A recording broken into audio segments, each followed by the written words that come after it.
Hi, Rachel. So this is David again. I'm just checking in with you. So at first we talked about a little bit about focus and how thinking about before you begin writing, what purpose are you writing for, and to what audience are you writing, and how that might change the way that you write the paper.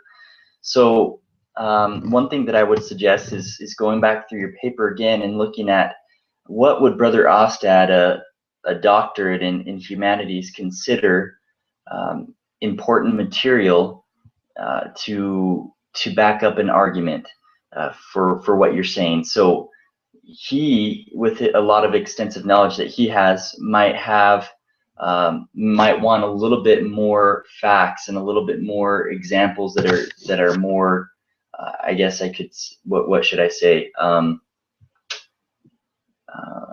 I guess considered more academic.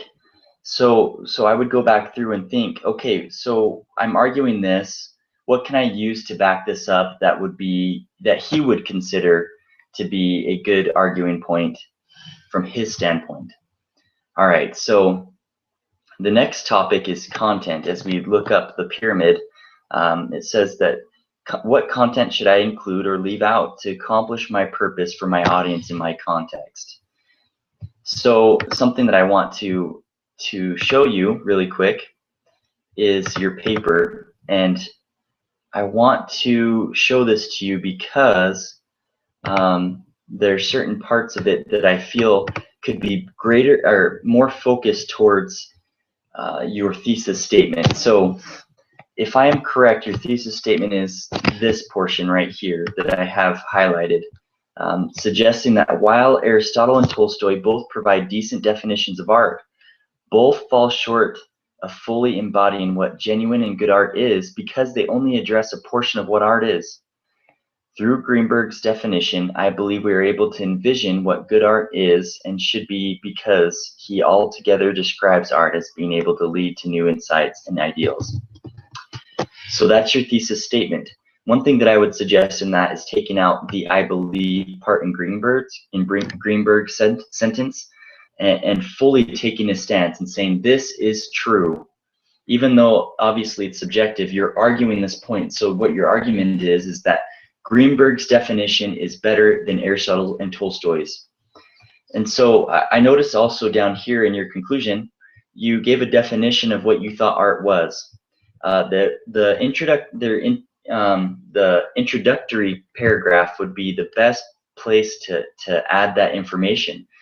Perhaps going through, you said that it's very subjective, but then maybe adding in your point of view here, what you think is art, and then that can lead into why Aristotle and Tolstoy's and Greenberg's definitions are different to you because of your definition.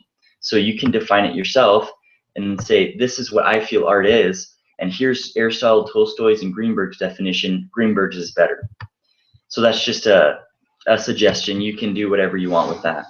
So, okay, right here I said I would combine these first two sentences and put a because between them, because you could put Aristotle is too limited when it comes to defining art because he believes that art is the imitation of nature. That seems like that's the main arguing point that you're trying to make. And then there's this explanation afterwards, which I really enjoy. And I thought that addition is a lot better than what you had before.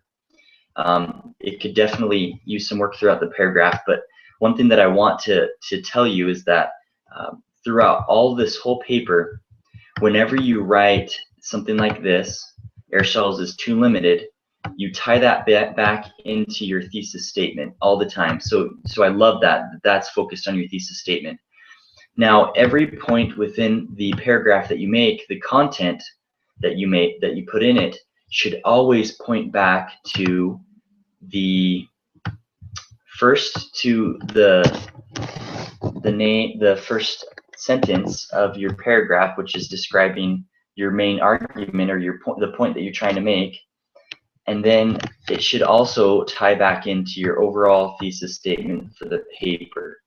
So, for example, what you put is Picasso did not imitate art, or the great artists Michelangelo, Pollock, and Picasso did not imitate art, imitate nature. because they did not imitate nature, it would take away Aristotle's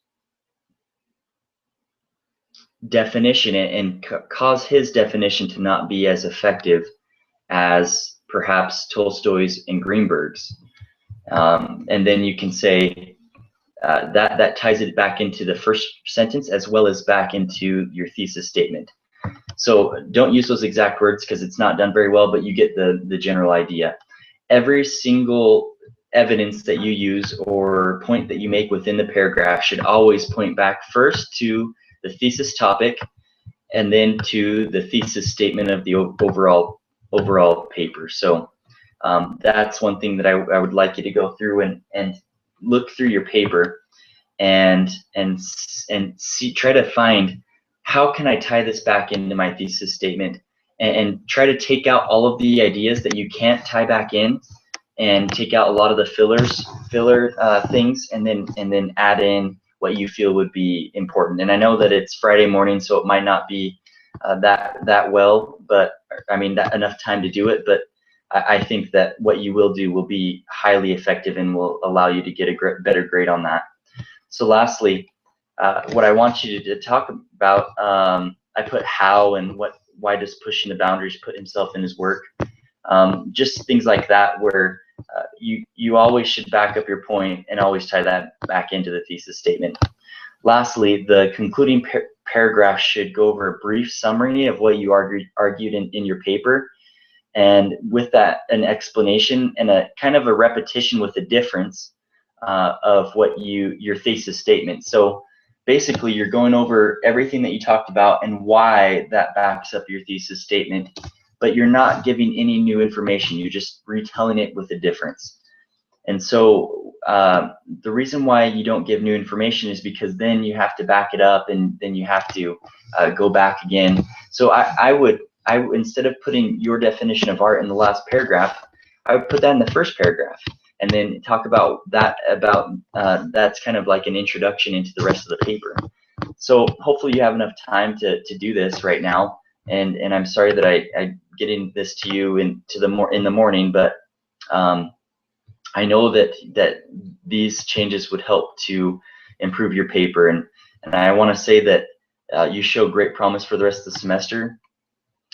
Something I will say is that usually during the beginning of the semester, a lot of students don't necessarily get the grade that they want, but near the end of the semester, as you put in the effort of learning these principles now that I'm teaching, and actually putting them into practice while you're writing, would actually be highly effective for you later on, because then you can write these papers really quickly, get them done, and you'll actually be effective at it and not have to worry about me telling you this and that. So I'm excited, and I'll see you in class.